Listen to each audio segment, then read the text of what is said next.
Assalamualaikum warahmatullahi wabarakatuh. Dalam video ini saya akan mencoba menyampaikan materi tentang hak asasi manusia yang sudah saya rangkum dari berbagai sumber yang ada. Tanpa membuang waktu lagi, langsung saja kita ke materinya.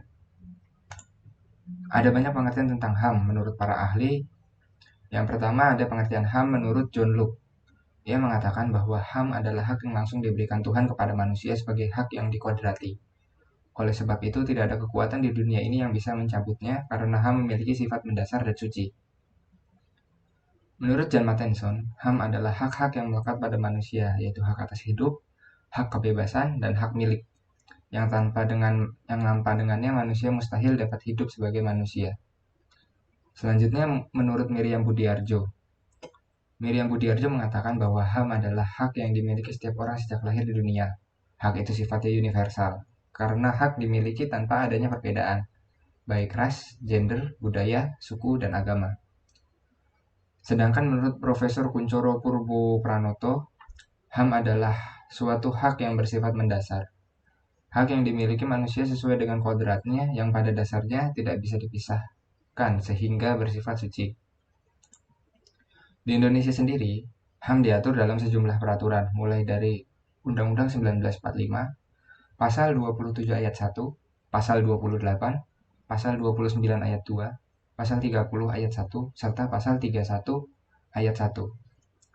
Selanjutnya, dalam ketetapan MPR RI nomor 17 tahun 1998, disebutkan bahwa HAM merupakan hak dasar yang melekat pada diri manusia yang sifatnya kodrati, universal dan abadi sebagai karunia Tuhan Yang Maha Esa dan berfungsi untuk menjamin kelangsungan hidup, kemerdekaan, perkembangan manusia, dan masyarakat yang tidak boleh diabaikan, dirampas, atau diganggu-gugat oleh siapapun.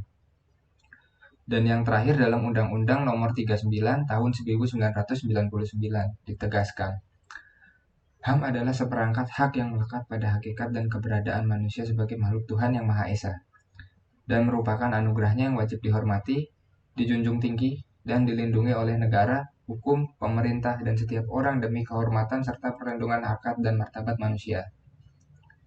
Dari rumusan HAM di atas, maka dapat ditarik kesimpulan, pada hakikatnya HAM terdiri dari dua hak dasar yang paling penting bagi manusia, yakni hak persamaan dan hak kebebasan.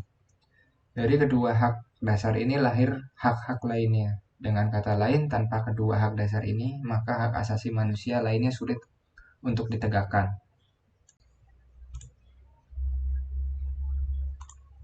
HAM memiliki beberapa ciri-ciri pokok yang mendefinisikan makna dari HAM itu sendiri, meliputi hakiki, universal, tetap, dan utuh.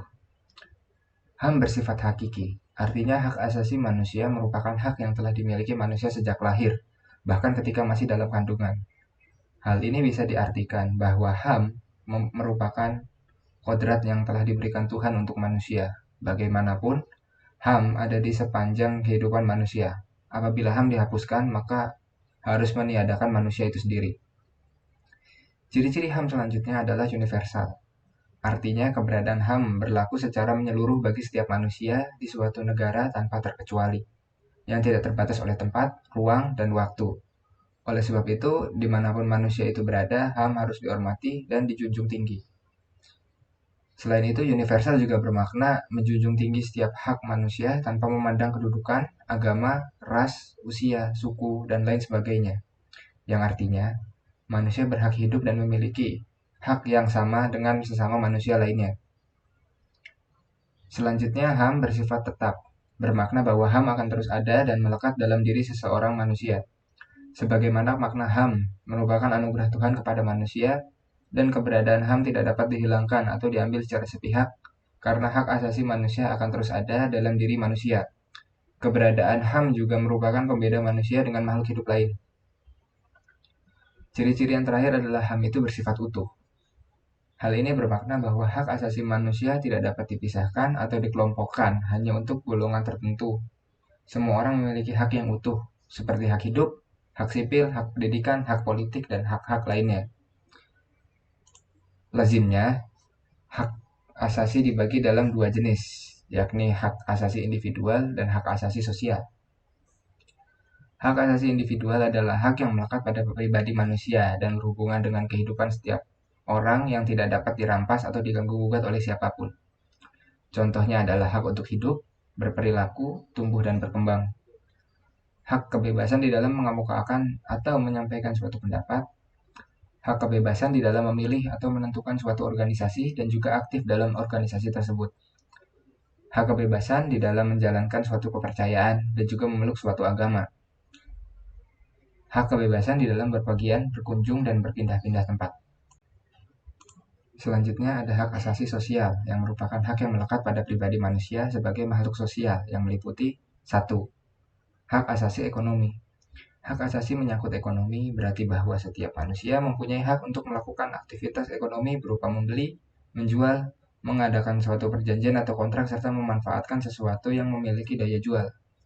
Contohnya adalah kebebasan dalam membeli sesuatu, kebebasan mengadakan dan melakukan perjanjian kontrak, memiliki pekerjaan yang layak, kebebasan melakukan transaksi, hak memiliki sesuatu, dan hak untuk memiliki sumber daya alam.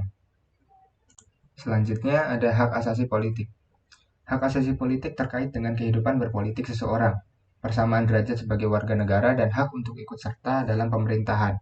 Contohnya adalah hak asasi untuk mencalonkan sebagai pemimpin suatu daerah dan sebagainya, hak asasi untuk dapat memilih dalam suatu pemilu, hak asasi untuk mendirikan partai politik dan sebagainya, hak asasi tentang kebebasan ikut serta dalam kegiatan pemerintahan, dan hak asasi politik di dalam memberikan suatu usulan-usulan atau juga pendapat yang berupa usulan petisi.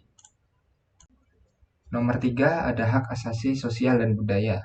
Hak asasi sosial dan juga budaya ialah hak yang menyangkut di dalam lingkungan masyarakat, yaitu untuk mempunyai pendidikan, hak untuk dapat mengembangkan kebudayaan, dan lain sebagainya.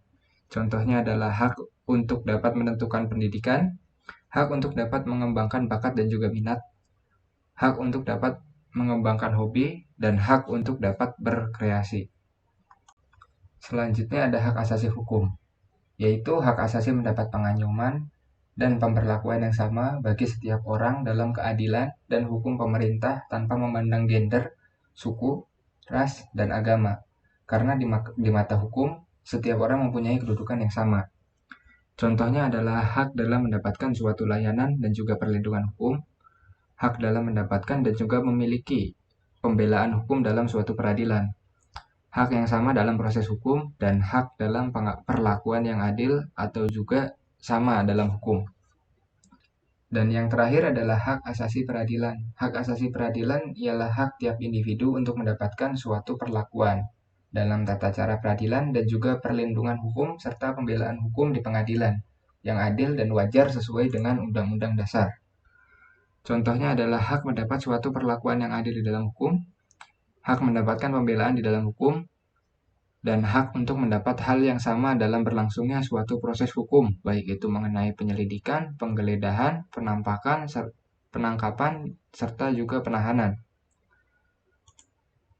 Demikian materi tentang hak asasi manusia yang dapat saya sampaikan. Saya mohon maaf apabila dalam penyampaian materi terdapat kesalahan ataupun kekurangan lainnya. Wassalamualaikum warahmatullahi wabarakatuh.